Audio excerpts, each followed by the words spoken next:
Саламатсың ба оқушы? Бүгінгі сабаққа қош келдің. Балалар, бүгінгі біздің өтетін сабағымыз қазақ халқының материалдық мәдениеті және қолданбалы өнері.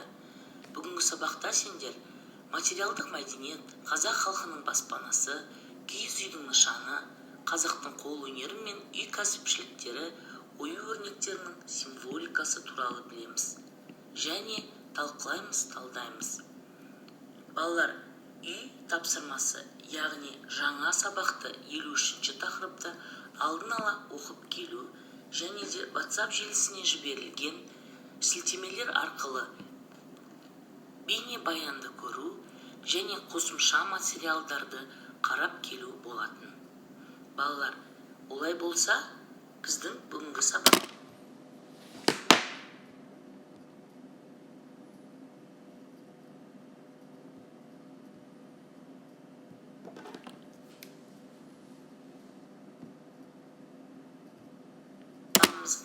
бастайық.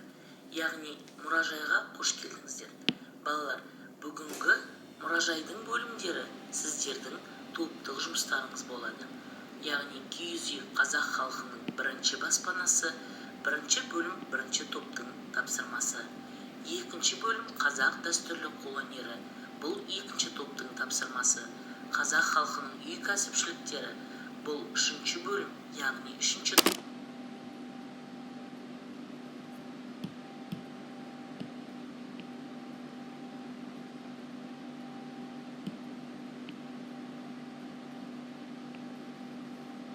Тапсырмасы.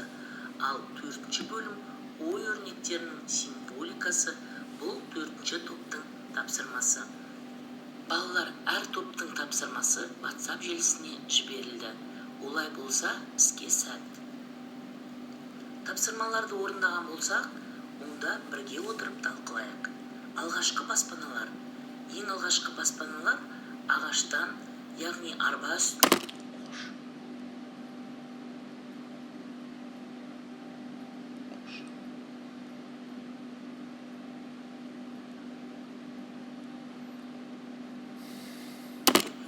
тәріздес болған. Киіз үй қазақ халқының дәстүрлі баспанасы. Киіз үй жай ғана өмір сүруді қамтамасыз ететін баспана ғана емес, сондай-ақ ол материалдық мәдениеттің көрінісі. Көшпелілік дәуіріндегі қазақтардың баспанасы бөлшектеніп тасымалданатын киіз үй болды. Бұл көшпелілердің жыл бойы көшіп қонуға жарамды тамаша өнер табысы. Киіз үйдің іші жазға табыстықта салқын, қысқы суық, ызғырықта жылы. Ол жылдам жиналады, бөлшектенеді және оңай тасымалданады. Киіз үйдің ағаш қаңқасы бөлшектенетін торлы қабырғалар, кереге, дөңгелек төбесі шаңырақ пен шаңырақты ұстап тұратын иілген күмбездік уықтардан құралады. Киіз үйдің ағаш бөліктерін талдан, қайыңнан, қарағаштан, көктеректен жасайды. Киіз үйге кіретін жерде жарма есік бекітілетін жақта орнатылады. Керегенің сыртынан ши тұтылып, олардың үстінен киіз жабындар, туырылық, үзік, түндік киіз есік жабылады. Киіз жабындар жылқының қылы мен қой жүнінен есілген арқандармен бекітіледі.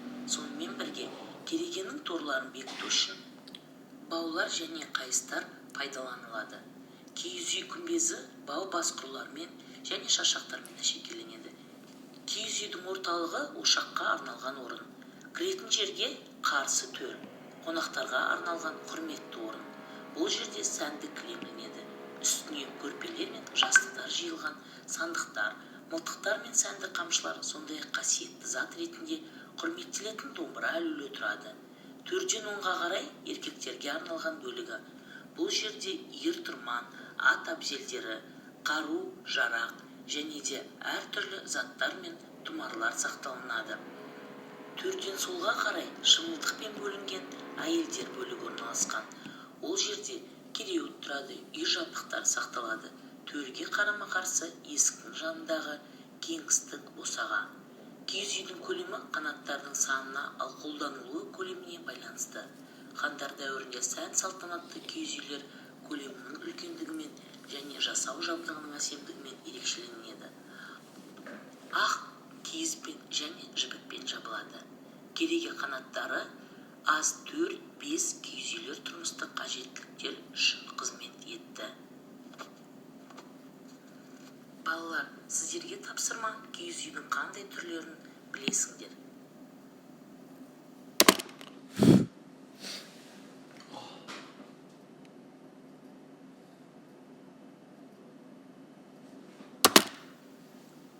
Орындаған болсақ, жауаптарыңды тексерейік. Өте жақсы. Олай болса, келесі бөлімге өтейік. Қазақ дәстүрлі қолөнер. Киіз үй қазақтарда дәстүрлі қолөнердің үй кәсіпшіліктері мен қолданбалы өнер түрлерінің дамуына зор әсерін тигізген. Асан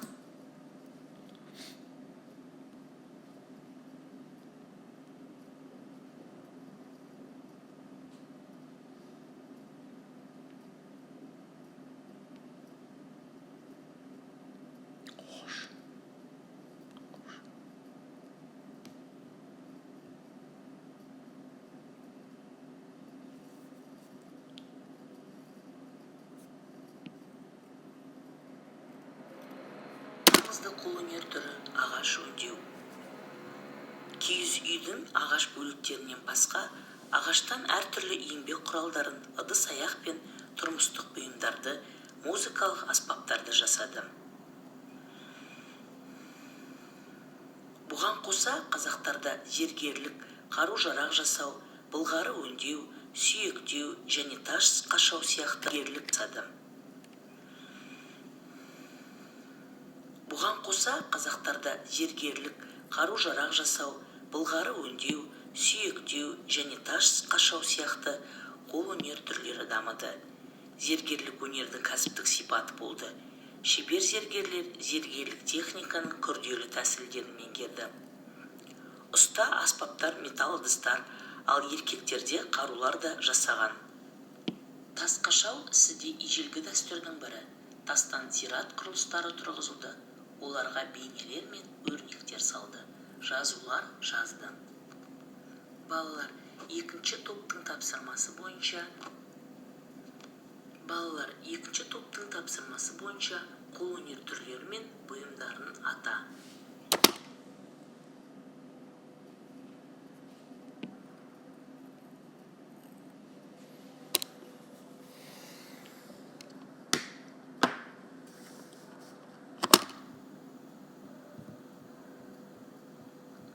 Тапсырманы орындап болған болсақ, балалар, келесі бөлімге көшейік.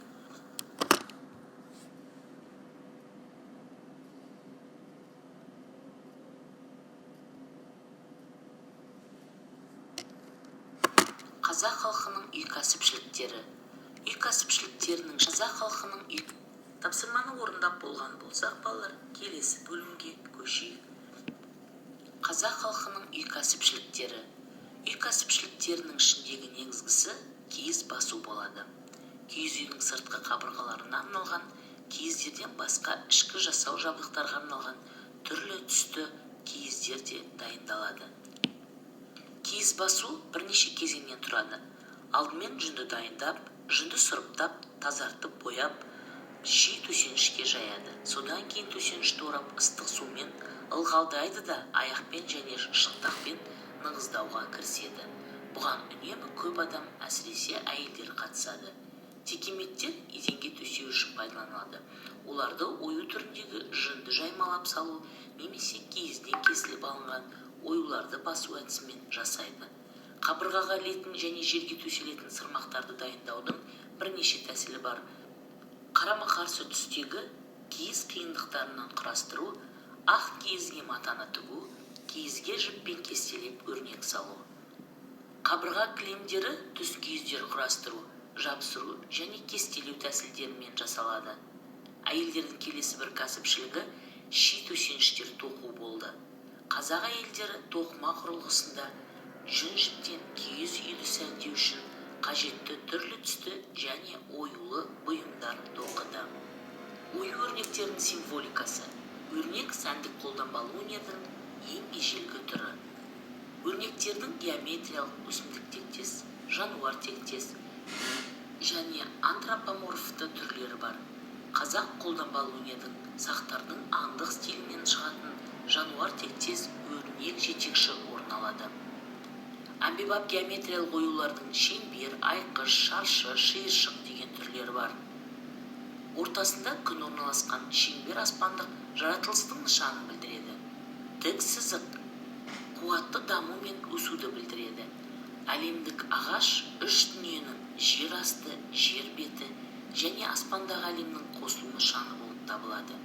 Көлбеу энергияның тыныштықтағы нышанын білдіреді. Тік сызық пен көлбеудің қосылу нүктесі энергияларының қосылған жерін білдіреді. Шаршы материалдық әлем белгісі болып табылады. Ол тәртіп пен орнықтылықтың нышаны саналады. Төбесі жоғарғы бағытталған үшбұрыш рухтың материядан шығуының және бұған керісінше төбесі төмен бағытталған үшбұрыш рухтың материяға енуінің нышанын білдіреді. Осындай ою элементтерінің кезектесіп орналасуы қазақ өрнегінде жиі кездеседі. Шиыршық қозғалыстың үдемелі күшті нышаны. Солға шиыршықтану білімді, ал оңға шиыршықтану қозғалысты сипаттайды.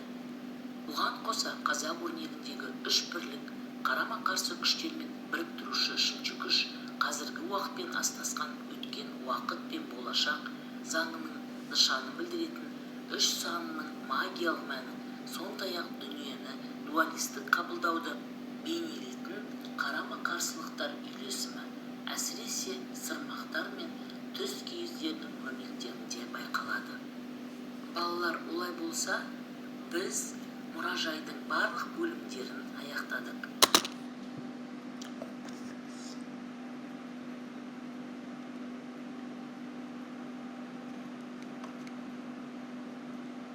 Енді қорытындылау ретінде мұражайдан алған білімдерін арқылы қазақ халқының материалдық мәдениетін шетелдік азаматтарға қалай таныстырар едіңдер деген мәдениетін мақтанышым деген таныстырылым дайындаймыз.